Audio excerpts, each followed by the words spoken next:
COVID-19. Je m'appelle Mark Johnson et je serai modérateur aujourd'hui. We will hear remarks from Canada's Chief and Deputy Chief Public Health Officers, Drs. Theresa Tam and Howard New. The doctors will be available for questions afterward. Aujourd'hui, nous entendrons les allocutions de la Dr. Theresa Tam, administratrice en chef de la santé publique, et du Dr. Howard New, sous-administrateur en chef de la santé publique du Canada. Les docteurs seront disponibles pour des questions après. If you wish to ask a question, please press *1 on your phone. Si vous désirez poser une question, veuillez appuyer sur étoile 1. Alors, procédons. Let's begin. Over to you, Dr. Tam, please. Merci and bonjour à toutes et à tous. The National Epidemiology and Modeling that we presented on Friday shows the progress that we have made and how the epidemic trajectory may evolve through the fall. Our collective efforts to reduce COVID-19 disease activity and increase vaccination coverage have enabled the lifting of many public health restrictions across the country. But this has come with an expected increase in daily case counts, concentrated largely in unvaccinated populations. Nationally, the average number of daily new cases reported is now over 900, an increase of 54% compared to the previous week. Fortunately, severe illness trends are still declining. On average, 449 people with COVID-19 are being treated in our hospitals each day, including 186 in intensive care units, and an average of 6 deaths are reported daily. The modeling, which predicts a strong resurgence could occur if community-wide contact rates increase too quickly, highlighted the need for ongoing caution. With early signs of a Delta-driven fourth wave beginning, these forecasts continue to underscore the need to remain vigilant and steadfast in following public health advice while continuing to increase first and second dose vaccine coverage. This can help to keep infection rates lower and reduce the risk of a serious resurgence that could exceed healthcare capacity this fall and winter. I cannot stress strongly enough how much every vaccination counts. This applies to every eligible age group in every community across Canada. Together, we are building a firewall to keep the virus at bay, not letting any sparks take hold.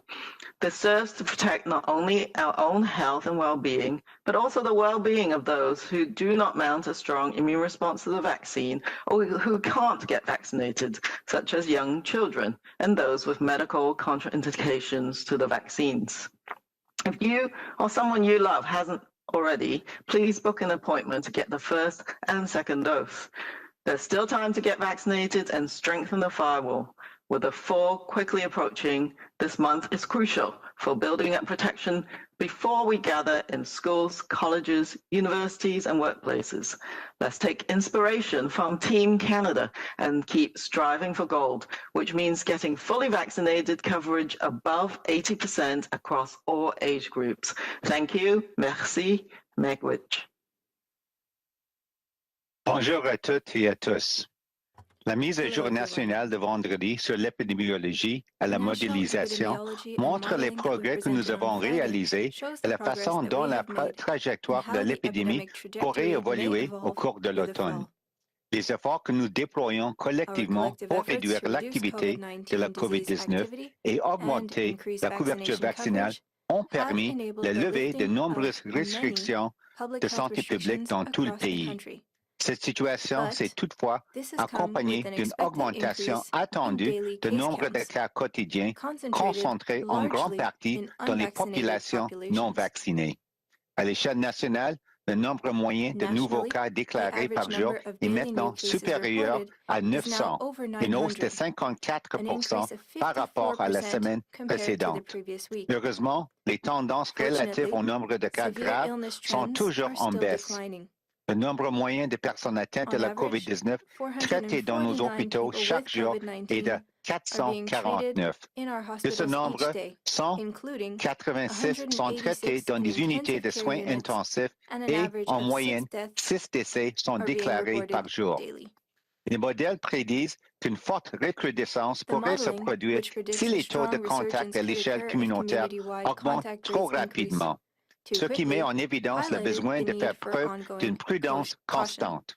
Alors que nous observons les premiers signes au début d'une quatrième vague provoquée par le variant Delta, ces prévisions font toujours ressortir la nécessité de suivre avec vigilance et détermination les conseils de santé publique tout en continuant à augmenter la couverture vaccinale par l'administration de la première et de la deuxième dose. Ces efforts peuvent contribuer à maintenir les taux d'infection à un bas niveau et à réduire le risque d'une résurgence grave qui pourrait submerger le système de santé cet automne et cet hiver.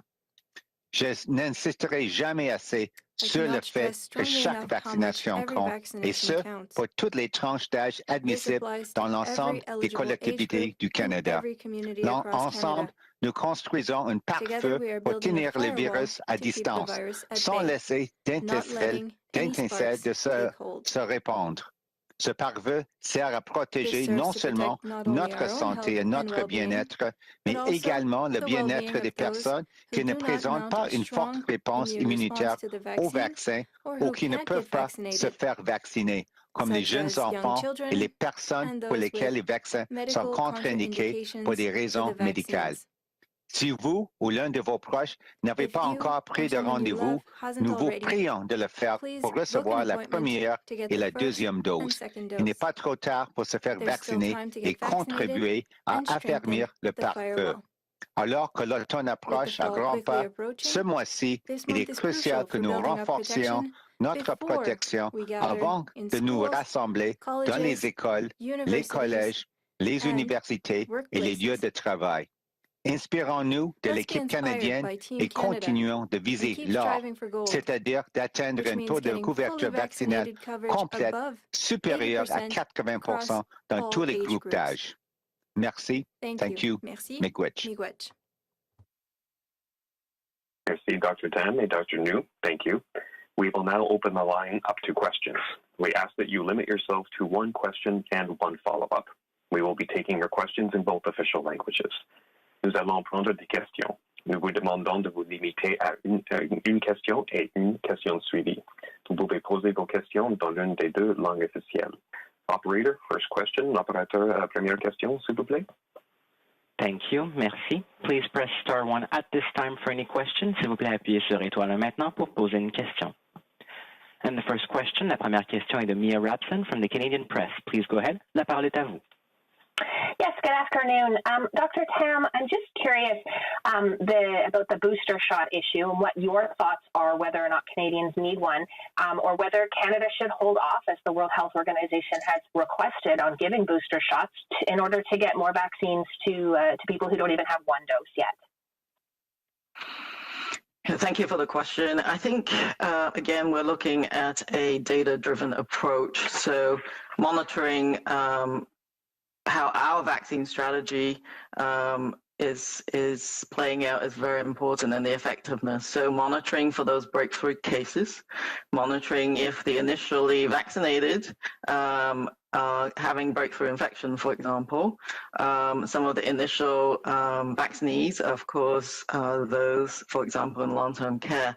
So monitoring outbreaks in those settings will be very important, and be able to sort of adjust and look at the advice accordingly. So we will be looking towards the National Advisory Committee on Immunization and an ongoing discussion with Chief Medical Officers of Health on the issue of booster shots. I think that the evidence is still evolving on that front. We've certainly seen publications from companies even today that, of course, the vaccines had remained quite effective for at least 6 months after the initial vaccination. And while, of course, we had to take into account the changing variants that are circulating, etc. So it is a complex discussion. But right now, I think our focus is, as we've said in our opening remarks, getting people their first and second dose for everyone who's eligible. And we've still got ways to go, and that remains the priority. Thank you. My follow-up is about second doses. Looking at the data, it looks like there's more than 3 million Canadians who got that first dose who are eligible for their second and still haven't gotten it. Are you concerned that there's going to be lower uptake of second doses, and what needs to be done to encourage people to follow up and get that second dose? I think based on our public opinion research, those who got the first dose is very likely to get the second dose, but people must not forget second dose is very important, especially given the Delta variant, and that second dose confers very significant increase in protection. And so I think ongoing communication on the importance. Operationally, provinces may have different means in terms of reminding people to get their appointments, and I think again, many different innovative approaches are being sought. We are funding a lot of community-based organizations, trusted voices, community leaders to ensure that the population that trusts them are getting the right messages about the importance of that second dose. But don't forget to keep increasing the first dose as well. Thank you. Merci. Operator, our next question, please. Prochaine question. The next question, la prochaine question est de Annie Bergeron-Oliver from CTV National News. Please go ahead. Your line is open. Hi, thank you very much for taking my question. This is for either Dr. Tam or Dr. New. Both of you have warned the modeling shows that there is a potential for a fourth wave fueled by the Delta variant in the fall, which is only weeks away. Is it prudent to be opening the border now, especially as some evidence in the U.S. suggests that fully vaccinated individuals may transmit the Delta variant just as easily as non-vaccinated individuals? I think we're watching the situation very carefully. I think the domestic situation, if we're going to get a fourth wave based on our modeling, including modeling importations, is likely to be driven by domestic transmission events rather than importation cases. But we'll continue to monitor, but also project and model that situation. So right now we're taking a precautionary and phased approach to the border reopening. So only fully vaccinated U.S. citizens and their permanent residents will be allowed to come in without quarantining, but they still have to take a test before they leave, and they still will be tested after they arrive for the foreseeable future. We will look at the test positivity rate in order to adjust our stance. So far, you remember we had a lifting of measures for those already able to come into Canada in terms of the quarantine requirement for the fully vaccinated. The volume of travelers have increased, but the positivity rate has not. So at the land border, for example, most of the travelers, of course, from the United States, and the test positivity rate has remained very low. And that is a really good indicator for us to track. If we see any significant concerns, of course, we can adjust our border stance accordingly. For now, I think all the indicators are still pointing in the right direction for that next phase in terms of a border approach. Yeah, and as Dr. New, I maybe just add a couple of points to what Dr. Tam has already said with a very sort of comprehensive answer. Obviously, looking at the travelers coming in, we're taking all sort of the reasonable steps in terms of risk management. You know, only fully vaccinated travelers coming in. They have to get a test before they even come to Canada, get a test upon arrival, and so on. But the other important part is also, again, stressing a point that the higher the vaccine coverage here in Canada, the more protected we are as a population, the more resilient we would be for any possible, sort of importation of cases. And certainly everyone's concerned about the Delta variant, but what's driving, or what's certainly going to be, I think, a major issue is our domestic transmission, as Dr. Tam's pointed out. Delta variant's already here, so I think we need to also be mindful and really track and take care of our own house, and of course manage what we do with travelers coming to Canada as well. Thanks. Okay, great. Thank you for those thorough answers. And on a sort of change of subject, the Prime Minister just said he's looking at mandating vaccines for people employed by the federal government as well as people in federally regulated industries. Do you believe this is feasible, and what impact could this change have? Well, I think this is under discussion. I think the federal government, being a significant workforce, is looking at how we best protect our workforce as well as those around us. So I think everything is being reviewed and examined right now. So I can't sort of preempt what the outcome of all of those discussions might be. But again, to emphasize that it's really important for workplaces to, if we're going to have people come back to work, that everyone should get the vaccine. It's Dr. New. I think that I would add the additional points. It's interesting. If you look at it from a behavioral science perspective, obviously the overall goal and objective, as we've always stated, is to vaccinate as many eligible Canadians as quickly as possible with obviously the full sort of two-dose schedule. So having said that, if you look at sort of the range of tools in the toolbox, what could be used to get people vaccinated, you have what I would call a range of measures from what I would say the least coercive to the most coercive. Obviously, at one end of the scale, you've got good information, getting the information out so that people can make an informed decision. And based on sort of their good understanding and understanding the risks and benefits, go forward voluntarily for vaccination.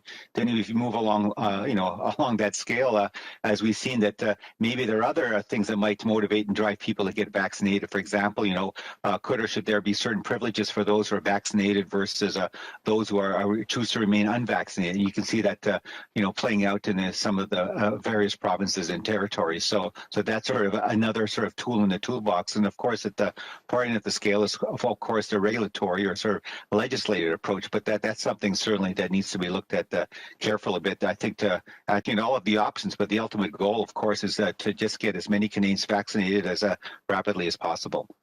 Thanks. Thank you. Merci. Opérateur, la prochaine question, s'il vous plaît. Next question, please. The next question, la prochaine question est de Dylan Robertson from the Winnipeg Free Press. Please go ahead. La parole est à vous. Hi, Dr. Tam. The Manitoba government is making masking discretionary as of Saturday, with 80% of the population fully vaccinated and 72% having a first dose. With the Delta variant circulating, I'm wondering if that's enough immunity to avoid a fourth wave in our health system, and if you're advising provinces to open slower.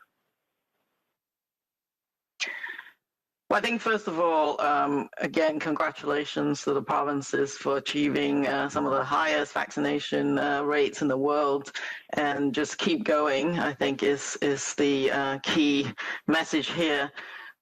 Any additional layers of personal protection, I think, can help reduce the risk even further of a fourth wave.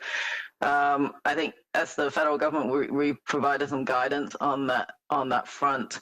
It is very difficult, I think, in some public settings to figure out who's vaccinated, who is not vaccinated, and that the prudent thing to do is just add other personal protective measures, such as masking. And so I think the Manitoba government is moving away from mandatory, but I think everyone should do a personal risk assessment. That's what we said, is that, the higher risk places, the enclosed, crowded, poorly ventilated environments, and a mask could have that added layer of protection. So even vaccinated people, if you look at our guidance, if you knew who you were interacting with and that they're all vaccinated and it's in a small group, great, go ahead, remove your mask if everyone's comfortable. But if you start looking at bigger gatherings and in enclosed environments, that even for the vaccinated people, please consider whether there's safety measures in place, and wear a mask as an additional protection. I think for chief medical officers, they're all thinking, well, people have learned a set of personal habits and behaviors to reduce the risk from not just COVID-19, but other respiratory infections, and that these kind of good habits should continue, including obviously staying home if you're sick.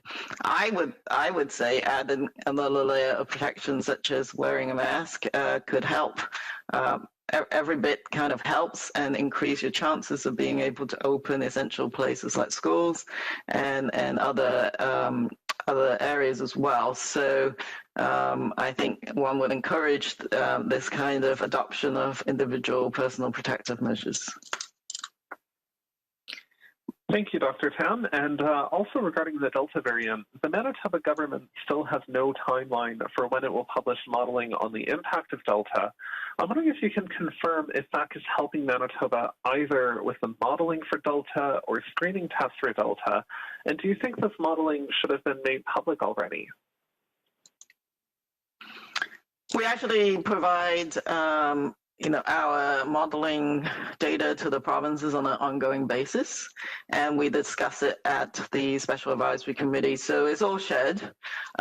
So of course, individual jurisdictions can add the different kinds of modeling or additional data points, but those kind of modeling studies have already been provided, not just for the national level, but also the provincial breakdowns.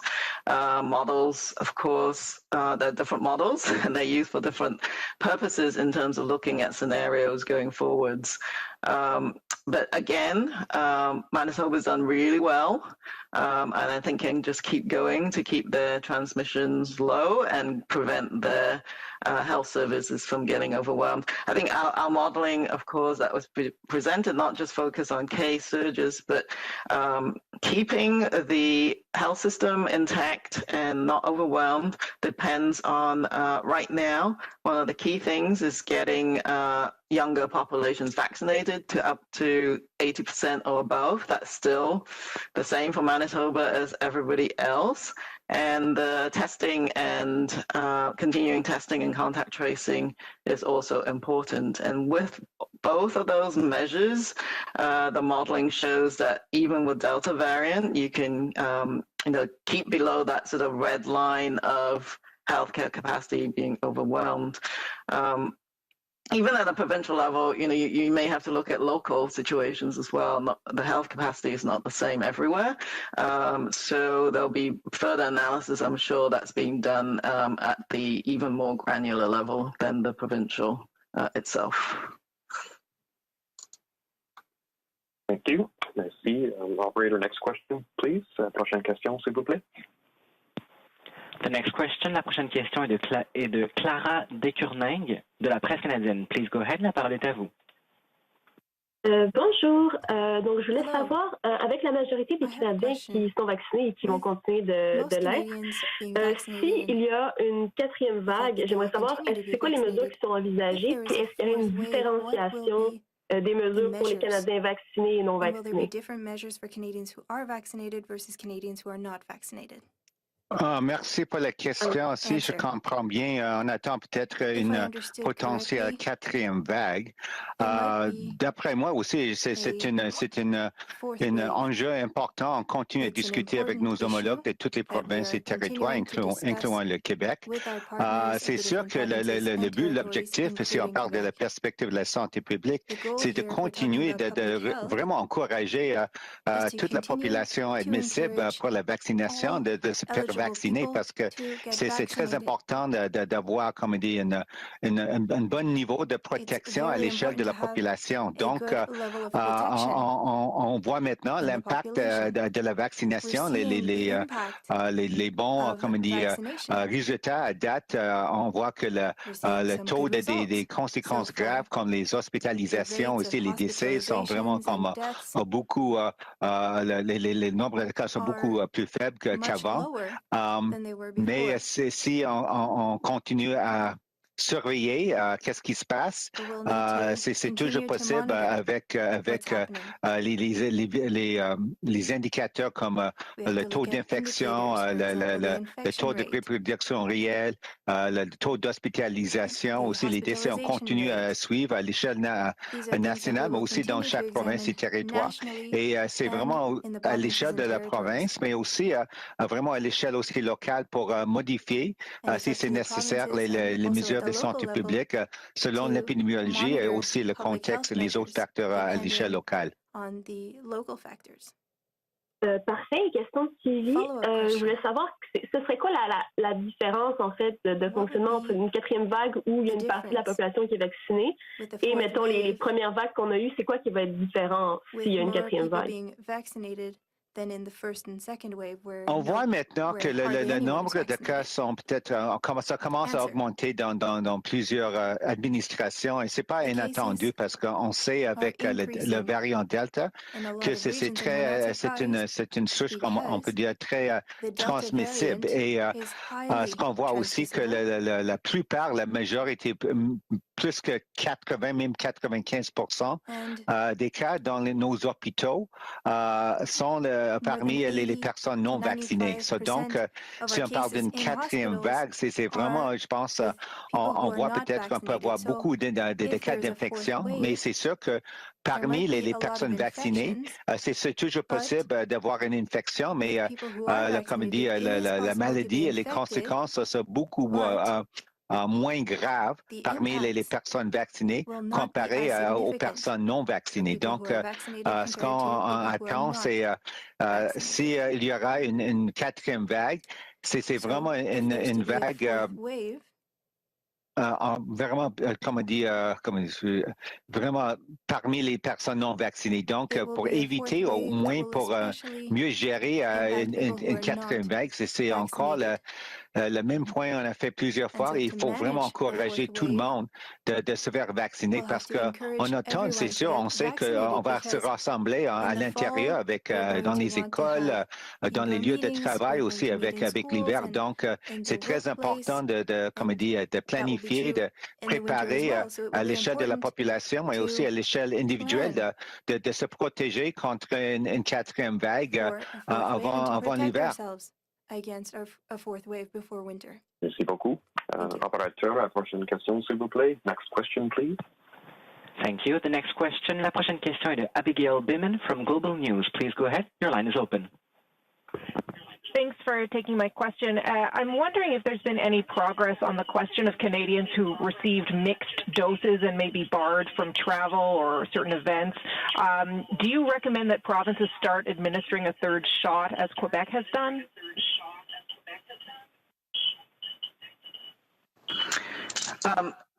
Certainly, I think from our federal level and our perspective is that we are having ongoing discussions, obviously, with other countries and with any of our international partners, and collecting, of course, the evidence on the immunogenicity, safety, and also the vaccine effectiveness of that mixed schedule. So I think that is the focus of our work right now. I think, obviously, the question of additional doses and boosters are under active review and discussion right now with our expert advisory committees. I think what I would recommend at this point is, of course, plan your travel way ahead of time and look at what each country's requirements are. We don't really know the exact impacts of adding another dose to the existing schedule. So I think people need to be aware of that if that is the route that they want to take in terms of additional dosages. So I think we will, of course, do our utmost in providing that perspective to other countries, but I think we and a few other countries in a very privileged position, and others are not. So I think got to still keep watching for individual countries' requirements in terms of vaccinations. It is going to be a bit confusing and complicated in the next months ahead, but the international travel approaches will probably settle out, after a little while, especially once more countries become vaccinated.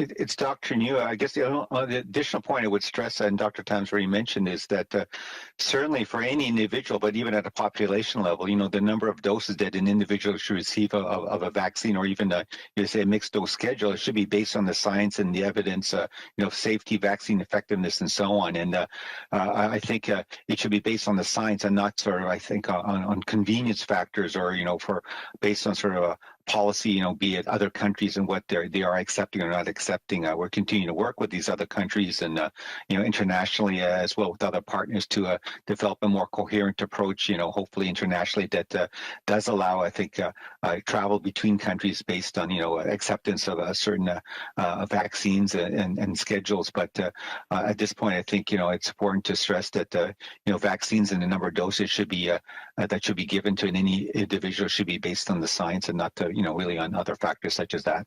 Thank you. Thank you. And I'm also wondering for both doctors to weigh in, with a potential federal election coming soon, can you share your views on weighing the risks of voting by mail versus voting in person? And have either of you decided whether you would vote by mail or vote in person in any potential election in the near future? Maybe I'll start. I think that safety protocols have been put in place for different elections throughout Canada during the last month. So I think that can continue be provided. I think voting places where people vote can put together measures that minimize risks. The other thing is that, of course, so many of us are now fully vaccinated, which adds even more protection. So that I think that there's definitely ways to vote safely. And those kinds of guidance is what we would provide to Election Canada. That's the sort of public health guidance. And also link them to our provincial counterparts to make sure that they have to plan at the local level, depending on the local epidemiology and what their requirements might be as well. But voting can be done safely. Certainly, if there's a mail-in option, people can take advantage of that. You can look at your own level of risks and whether, and the other thing is accessibility, whether someone is able to access voting venues is important as well. So I think it's great to have an option, but in-person voting can be done safely. Thank you. Merci. Operator, next question, please. Prochaine question, s'il vous plaît. The next question, la prochaine question est de Juliane Lapointe de Radio-Canada. Please go ahead. La parole est à vous. Bonjour, j'aimerais peut-être vous entendre justement avec les rumeurs de campagne qui s'accentuent. Est-ce que vous croyez que c'est prudent d'aller en campagne alors qu'on parle de cette possibilité de quatrième vague? Est-ce qu'il y a des risques, par exemple, de transmission si les candidats voyagent d'un endroit à un autre? Puis peut-être nous dire aussi, comme vous venez d'en parler, là, qu'est-ce que ça demanderait aussi pour un éventuel vote par la poste, par exemple? OK, merci pour la question. C'est un peu semblable à l'autre question. Pour moi, ce que je vois, c'est avec toutes les mesures de santé publique en vigueur, et on dit que c'est toujours important de suivre les conseils aussi, les consignes de santé publique à échelle locale et aussi à l'échelle provinciale pour n'importe qui. Si on voyage d'une province à l'autre, c'est toujours important d'examiner c'est quoi les exigences et qu'est-ce qu'il faut faire dans chaque province en visite. Et je suis sûr que tout le monde maintenant Et c'est exactement, même à l'échelle, comme on dit, individuelle, qu'est-ce qu'il faut faire pour se protéger, les mesures de protection individuelle, aussi comment ça peut aider aussi à protéger les autres. On encourage encore pour une millième fois que c'est très important pour tout le monde de se faire vacciner avec les 2 doses pour avoir une vaccination au complet. Et à part de ça, je pense que c'est toujours sécuritaire si on suit toutes les consignes de santé publique à l'échelle locale. Aussi, on est complètement vacciné et aussi en utilisant les autres mesures de protection individuelle qu'on peut engager dans n'importe quelle sorte d'activité à travers le pays. Et à part de ça, je sais que comme Dr. Tam aussi a répondu à l'autre question, que si il y aura une élection et tout le monde, c'est toujours très important d'utiliser le droit de voter, ça c'est important. Mais on a maintenant, je pense, plusieurs moyens de voter. Et je pense que c'est vraiment comme un choix individuel. Mais je pense que pour moi, c'est avec toutes les mesures de santé publique en vigueur que c'est pas vraiment un enjeu si on veut voter, comme on dit, en direct ou utiliser un autre moyen pour voter. Mais les choses plus importantes, c'est vraiment il y aura une élection, c'est de voter. J'aimerais aussi vous entendre concernant le premier ministre Trudeau qui a dit que le gouvernement pourrait rendre la vaccination obligatoire pour les fonctionnaires. Est-ce que vous croyez qu'on est rendu là, que ça peut, ou en fait qu'on doit agir de cette façon-là pour accélérer la vaccination? Est-ce que finalement c'est vraiment la seule solution rendue ici, ou on peut encore penser que c'est possible d'encourager les gens à y aller d'eux-mêmes? Oui, je pense que j'ai déjà expliqué, répondu peu en anglais, mais je peux répéter en français. C'est toujours le but, l'objectif, si on parle de la perspective de la santé publique, de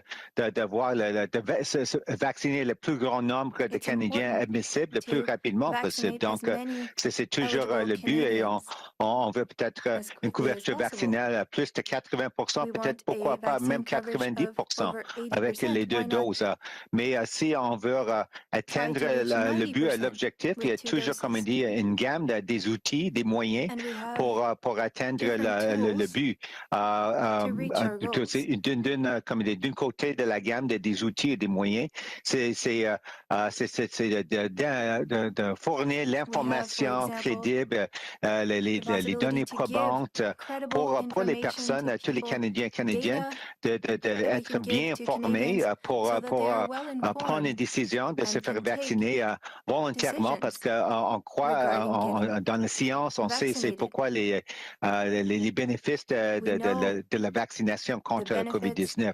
Après, il y a des autres moyens outils. Même au Québec, on pense, OK, peut-être pour motiver, peut-être encourager, on peut dire quelques personnes, peut-être c'est aussi un autre outil pour peut-être donner, comme on dit, les privilèges, ou peut-être les personnes qui peuvent montrer preuve de vaccination, peut-être on a un plus grand choix d'activités ou des choses qu'on peut faire. C'est ça.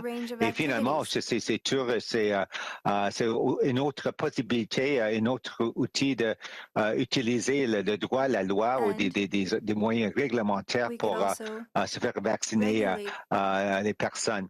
Ça, c'est peut-être un peu plus comme dit, complexe, parce qu'il y a toutes sortes des facteurs comme on dit, je ne sais pas en français, la loi concernant Labor Code, des enjeux comme ça, où il faut travailler étroitement avec les syndicats. Mais pour moi, je pense personnellement, si on veut vraiment considérer un outil comme ça, je pense que pour moi, c'est très important pour moi, personnellement, comme aussi un travailleur sur le terrain, comme un fournisseur de soins de santé, que c'est très important de se faire vacciner si on travaille avec les patients, les populations les plus vulnérables, les personnes avec le cancer, les autres conditions, avec peut-être un système immunitaire affaibli. Donc, pour moi, si on veut considérer, pour moi, c'est vraiment c'est peut-être une population ou un groupe de travailleurs un peu visés, peut-être pour analyser, discuter c'est quoi les pour et contre pour peut-être se faire vacciner d'une façon obligatoire. Merci. Vaccination. Thank you. Merci beaucoup. Prochaine question, s'il vous plaît. Next question, please. Thank you. The next question, la prochaine question est de Chris Nardi from the National Post. Please go ahead. Your line is open. Hi, good afternoon. I was wondering, with Mr. Trudeau's announcement earlier that he mandated the clerk to look into the possibility of requiring federal public servants and federally regulated employees to get vaccinated, is that a measure that either of you have either suggested, recommended, or even support? Is it something you support? And is it something that eventually you'd like to see possibly extended to the entirety of the population if it is determined that it is possible to do?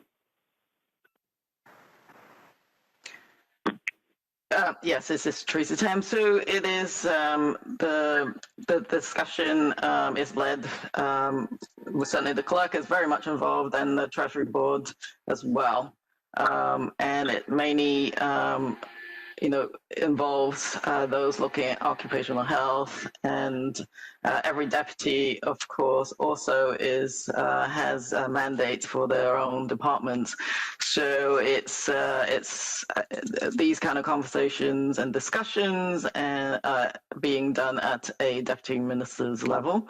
Of course, we can provide public health guidance, but in the end, I think these are, occupational and labor type policy decisions, and these are evolving at this time, so I don't think I could comment on that further, except just to say that yes, every option is being examined and how to ensure that our workplace is safe for everyone, but also, as Dr. New has said, looking at who the federal employees are interacting with and whether they're at high risk. Those are some of the considerations during those discussions.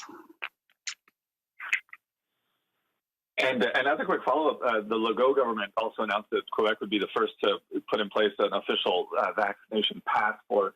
And the Premier also said that they are seeing what they believe is the beginning of a fourth wave. It's not hypothetical, but they say that it's happening now. The vaccine, we don't have many details on the passport per se and what it'll do, but is that something that you would like to see other provinces start putting in place, basically that allows, rewards essentially fully vaccinated people and allows them to continue living a nearly normal life, as he said? Is that something you'd like to see elsewhere, everywhere, in every province? Well, I think I gather that was a very recent announcement, and as usual, with other chief medical officers, we like to learn from each other and across Canada. Every jurisdiction is different. They understand the population and what works and what might not work. But I think the key is to see, well, is this a best practice that can be adopted by others? What are the considerations if other jurisdictions are to look at that? Can be shared for sure at the Special Advisory Committee. So we look forward to the contribution and discussions from Quebec. At the same time, of course, there's ongoing discussion from a federal perspective on looking at a vaccination proof for the purpose of international travel. So that is the space that we will work in, but at the same time, that means we are working with provinces on looking at ways of standardization, the sort of data requirements, as well as the credentialing of those vaccine certificates from provinces. So those are very much an active piece of work as well. But from the federal perspective, of course, I actually do think that the precautionary approach that we're taking at the border might actually stimulate people to get vaccinated as well, because of course, if you're fully vaccinated coming across back to Canada, you have to do some testing, but you're exempt from the quarantine requirements. So that, I hope, is a significant incentive as well. Yeah, and Dr. New, I think we've sort of maybe answered or responded to previous questions which have been similar, but I would say that, as Dr. Thomas said, that, the provincial officials obviously know their population best, and really the ultimate public health objective, in all provinces and territories is to vaccinate as many eligible Canadians as quickly as possible with the 2 doses. So how do you achieve that objective? There's a range of tools in the toolbox. At the one end of the scale, it's really providing credible information, explaining to the population the risks and benefits, and so on and so forth. And if there are, I think, accessibility issues or other maybe logistical barriers, I think the provinces and territories are doing an excellent job for all those who, based on the information and the understanding of the science, fully want to get vaccinated. And as we've seen with the polls, I think it's close to 90% of Canadians that have either received 1 dose or intend to take at least their first dose and then go on to get their second dose. So that's very good, but we could do better. And so what I think you're seeing now is that provinces and territories, obviously based on their local context, are also looking at what other tools could be used to encourage and get more people vaccinated. And so the issue of sort of be vaccine passports or other motivating means, we've seen everything from lotteries to maybe giving additional privileges to individuals who show proof of vaccination. If that's what it takes to get someone vaccinated, beyond just giving them the good scientific rationale for getting vaccinated, that's fair enough. And then, of course, you look at the sort of the far end of the range of tools, the regulatory legal approach with mandatory vaccination. That's also a live issue, and that's also being examined, I think, at all levels of government as well in Canada. Thank you. Thank you. This will have to be our last question. Opérateur dernière question, s'il vous plaît. The next question, la prochaine question est de Charlie Pinkerton from iPolitics. Please go ahead. Your line is open. Yeah, hi, good afternoon, everybody. I asked a few weeks ago, Dr. Tam, what about the UK's reopening, given that it was happening amid sort of soaring cases, but with a largely vaccinated population. You were going to be monitoring, and you sort of explained that you would be, watching it with interest. So I'm wondering now, with Canada, based on the projections of the modeling last week, seeming to be heading in that sort of direction, what you've taken away from what's been going on in the UK and how it can be applied in Canada in a way that allows for perhaps a less restrictive or a better reopening for everyone, as I'm sure they would call it, based on how the last year and a half has gone. Yeah, no, I think looking at the UK trajectories as a country that has generally been a few weeks ahead of us in the epidemiology continues to be important. So, the cases escalated very quickly, and there's all sorts of hypotheses as to why it sort of dropped so quickly. That is, still undergoing analysis, I'm sure, by many experts.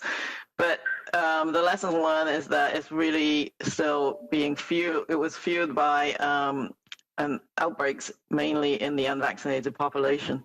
So that could still happen to us, given the still a number of individuals in the millions have not taken advantage of becoming fully vaccinated as yet. But we're doing pretty well. I think we and the UK have some of the highest vaccination rates in the world. What this tells me is that with reopening, we might expect cases to go up. Try and keep those relatively low so that you're not getting these sudden surges that might at least incapacitate some areas of the country. So making sure localized outbreaks can be managed. But the other thing that is too early for us to tell right now is the impact on the severity indicators. The UK is showing that while cases went up a lot, at the same time, the hospitalizations went up, but nowhere close to what they were like in the preceding wave when not so many people were vaccinated. So that is being monitored very carefully in Canada. given our vaccination rate and that we have some excellent vaccines, I'm hoping to also see that the severity indicators are kept low as well. But it's too early to tell. So far, those indicators are very low and still on the decline.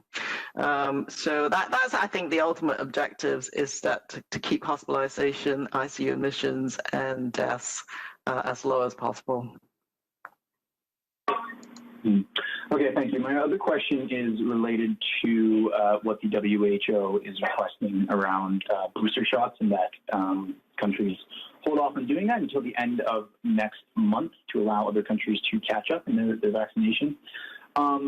With what's known and believed right now about booster shots, their necessity or validity, what would be most effective to reaching the end of the pandemic for Canadians in whatever way you define that? Would it be prioritizing sending doses to other countries that need them, or would it be keeping them here and potentially administering boosters to those who they might be needed by? Yeah, I think I may sort of propose that one can do both. It's very important to look at particularly high-risk populations and examine the data pertaining to those subpopulations. So whether they're immunocompromised, that's one of the top groups that are going to be examined in terms of the need for a booster. Some of the earliest vaccinees in long-term care, that's some of the next groups that will be examined. So far, as I said, we haven't seen any specific breakthrough infections in that group as yet, but we'll be monitoring that really closely. It is a live sort of examination of the data, but also expert advice right now. So we haven't moved forwards to make any recommendations in that space as yet, but it is a live discussion. But at the same time, I think, I believe there was one announcement yesterday also about donations from Canada to other countries, and that is also very important. And without the rest of the world being vaccinated, it's very difficult for us to get out of the pandemic. And also it would have impacts potentially on our precautionary but phased border reopening. So, Canada has in its, I think, range of vaccine options, a lot of capacity. So I think we can definitely do both. Yeah, Dr. New, I would just underline the point that, we have enough doses in Canada to offer the full 2 doses to all eligible Canadians. That's been, that's been the reality for, at least a week or so. And, at the same time, we're already starting to contribute to the global effort in terms of donations. So I think, as Dr. Tam said, we can do both. Thank you very much. That will conclude today's press conference. Thanks for your participation. Any additional questions can be directed to Media Relations at the Public Health Agency of Canada.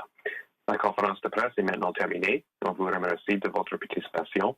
Si vous avez d'autres questions, n'hésitez pas à communiquer avec le Bureau des relations avec les médias à l'Agence de la santé publique du Canada. Merci et bonne journée. Thanks and have a nice day.